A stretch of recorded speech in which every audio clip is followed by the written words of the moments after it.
Hi, it's Jason out of Jason's Jungle. Today, out of necessity, I'm going to be doing some Taunton cuttings. Come on, I'll show you what I'm doing.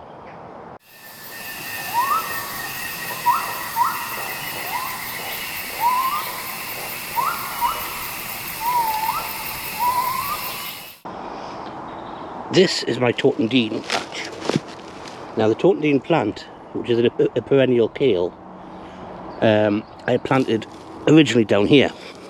This, as you can see, is broken branch is the original. So it's all dead. But it's rooted elsewhere. So it's got an extra root here, which is coming off as a couple of different plants coming along there. And this also seems to have rooted the original. This is probably the original stalk, and there's other plants coming off of there, and it goes over there where it merges with my Dauberton's kale. Then it goes down here, then it goes into this bit which I haven't got around to weeding yet, and it goes all the way down here to the end of the bed.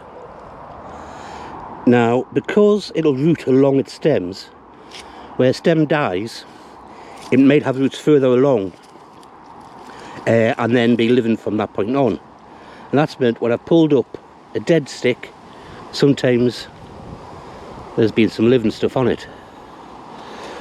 So what I'm going to do is I'm going to go and I'm going to try and take cuttings from these and see if I get new plants off them.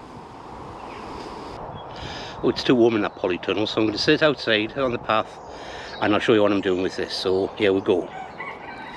When we look at kales, you can see all these little lumps which are leaf joints that have come off. That's also where branches come out, but there's also where roots can form. So anywhere that you see these lumpy bits is where you can get roots. So what I'm going to do is a couple of things. I'm going to use the green bits to try and get new plants, and I'm also going to try cutting the stem into chunks.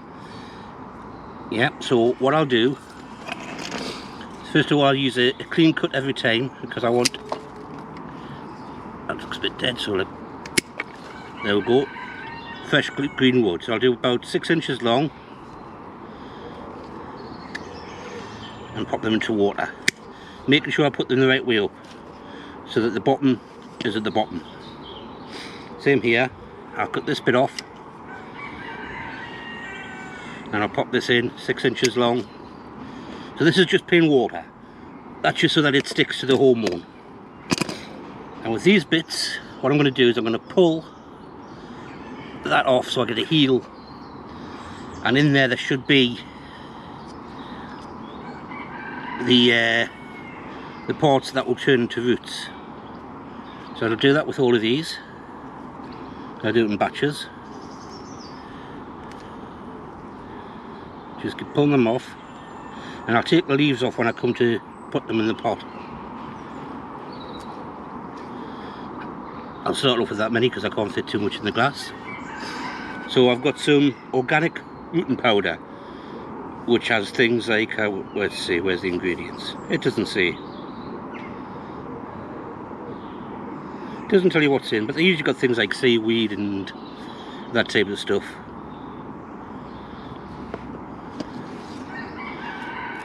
Now, I'd done this the other day with some Dauberton's kale, but I didn't use the powder because I'd left it at home. And they're starting to take, and they're still looking good. So once I figure out how to take this off, there we go. I'll start off with these 2 bits. So I'm keeping it the right way up, putting it into the rooting powder so that it coats it. And then with the top, I will take the top, poke it into here to make a hole, and then just stick this in. Same with the other bit, into the rooting powder,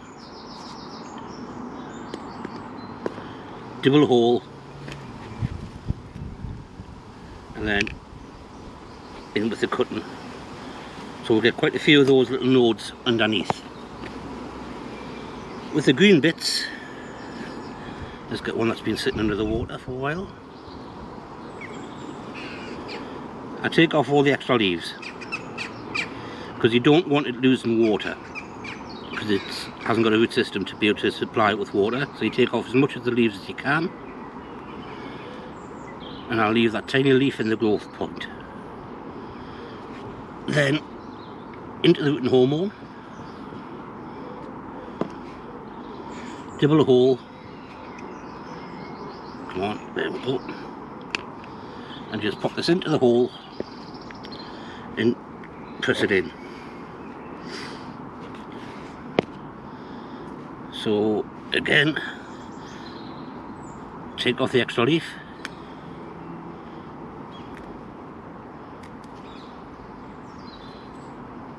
you eat these, take them home, have them in a salad. Pop that into the hormone, dibble a hole, pop it into the hole and just close it up.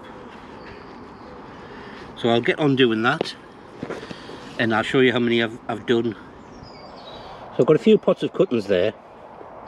The two at the back are done slightly differently. I've left quite a few branches on there and trimmed them down to just a leaf on each one, just to see if I can start off with a monster plant